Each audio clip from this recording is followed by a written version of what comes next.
Elite Facts presents 8 Misconceptions about Great Britain. 8. It rains all the time. Now, if you just boil it down to the north of England, then maybe you have an argument here.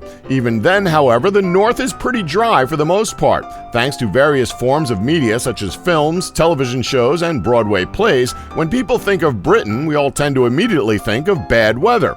We see rain clouds, storms, and bitter wind, general misery.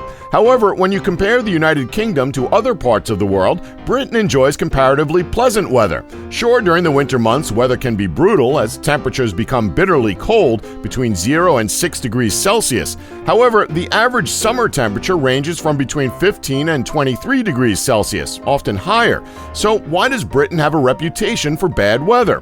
The logical answer to this is most likely because winters tend to be longer than summers in Britain, as well as its portrayal in media like we mentioned previously, and most artwork of Britain depicts the weather based on expectation, and we all like to dwell on a period of bad weather, even if the weather is generally good. 7. Dental hygiene.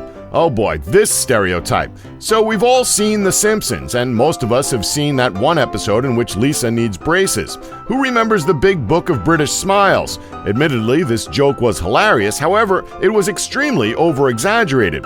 This one is commonly referred to in comedy shows poking fun at Britain, but is believed by many to be hard fact. While a percentage, just like any other country, will suffer from dental problems, the standard of oral hygiene is generally very high. In fact, the shortage of available NHS dentists is a constant issue in England. Just like anywhere else in the world, a person with bad teeth is considered the slightly gross exception, not the rule in Britain. 6. Good old cup of tea. A lot like the whole accent trope we previously mentioned, apparently the British are as addicted to tea as Tony Montana was addicted to cocaine. There are many ways of looking at which regions drink the most tea. However, Britain is not the biggest tea-drinking region by a long shot. Surprising, right? When taking the whole population of Britain into account, they only rank somewhere around 3rd worldwide. Now, 3rd in the world still sounds like they like a lot of tea, right? Well, compared to Turkey and India, who ranked 1st and 2nd respectively, Britain doesn't consume anywhere near as much as those two countries. However, depending on the source you've used for your research, China still sits above Britain in the tea-drinking league tables, even when considering population. Now, with this information set to one side, we find ourselves asking, where did this stereotype originate from? Well, while it is true that Britain does love a good cup of tea, it is far from the top. Britain actually drinks almost as much coffee as it does tea. I mean, you can't walk around a street corner without seeing a Starbucks in your line of sight. This misconception may actually stem from a linguistic difference between Britain and other English-speaking regions. In most places, the evening meal is referred to as dinner or supper. This is correct terminology in Britain too, but an evening meal is very often referred to as tea. So when a British person invites you round for tea, they are inviting you for a meal, not to just sit and drink tea, which is how some people imagine the situation. This is also true of the Commonwealth nations, where come for tea usually means come for the main evening meal. 5. Great Britain is one country. Common misconception, to be fair, as Britain or Great Britain does refer to the general area. Neither of them, however, refers to a country. Think of it like how Europe works, sort of. In fact, it's probably best not to mention Europe and the UK in the same sentence at this point. Anyway, Britain is a general term for Wales, Scotland, and England collectively, while the British Isles also includes Ireland, Northern, and the Republic. England is most often incorrectly named in this way, and English people are often referred to as British. As for Northern Ireland, it is part of the United Kingdom of Great Britain and Northern Ireland, which differentiates between the part of Ireland that is governed by England, hence the suspension of the Northern Ireland government in 1972 and the Northern Ireland Assembly in 2002 from the Republic of Ireland, which is a self-governing nation. 4. Britain loves warm beer. What kind of sick animals do you take the English for? Who in their right mind would drink warm beer? We have no idea where this really strange stereotype came from, but we're sorry, it's just not true. You will never walk into a British bar, order a beer, and get served a warm beverage. Hell, even if you were sick enough to ask for a warm beer, we're pretty sure the bartender would ban you from their pub. In fact, the most popular lager beers in Britain tend to be of the extra cold variety, and this applies to most bitter beers and ales too. Nobody likes a warm beer, the British included. Having said that, most Americans like their beer super cold, so an English beer may appear to be warm in comparison, but it is still cold. Chilling beer too much can damage its flavor. 3, Accents. We've all done it, don't lie. We've all done a British accent before. You know, going Cockney while saying crap like, "Hello, Governor, fancy a nice cup of tea and a crumpet?"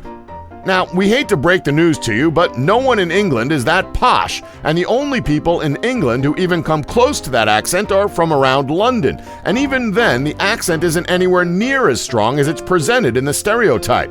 Like, seriously, if you go up north towards the Newcastle region, you'll be greeted by a rough Geordie accent. The reason for this stereotype may come from the way in which English is generally written in Britain. It is always taught that you should write properly and use correct language in formal writing so that it's easier to understand when read. Despite this, British people rarely ever speak the same way that they write. As we've stated previously, Britain has a wide variety of accents, some even bordering on dialects, the majority of which do not sound remotely like how foreign media has portrayed British speech. To see some examples of this, we suggest watching some British television or British cinema.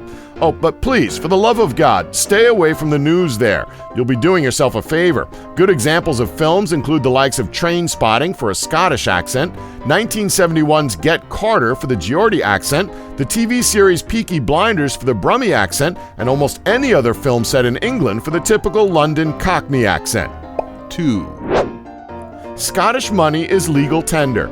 Although it can be accepted by shops throughout Great Britain, as much as cashiers hate to accept Scottish notes, some even downright refusing them, Scottish notes are technically not legal currency outside of Scotland itself.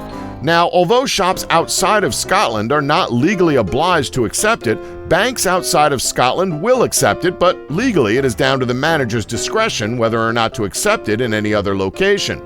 What is the difference between Scottish pounds sterling and the pound sterling used in the rest of Britain? Well, literally nothing. The only thing different between the two is its appearance. So why do many places outside of Scotland refuse to accept it? The most common reasons are that either they are not commonly seen by most people outside of Scotland and so are not recognized, or that its design makes it easy to forge. It may be frustrating if you come from Scotland for a trip around Britain, but there really is nothing you can say that will get shopkeepers to accept Scottish money if they don't want to, no matter how much you insist. 1, Free healthcare. We certainly wish it was the case, but sadly it's not true. The National Health Service, or NHS as it's commonly known to people outside of Britain, is not free, nor will it cover any illness or injury. The NHS is paid for through taxes and donations and will only provide certain approved services or treatments. While it's true that emergency treatment is almost always free of charge, treatment for any long-term illnesses or injuries is almost always covered, much like the rest of the world that's not offered free healthcare. Certain drugs will be provided for certain illnesses, but if your illness or the drugs and treatment you require is not on the approved list, you will not get it from the NHS. This is always a controversial issue in Britain. The NHS is also not available to non-British citizens except in the case of an emergency. Even then, the emergency must have taken place within Britain. Don't forget to like us and subscribe for more Elite Facts.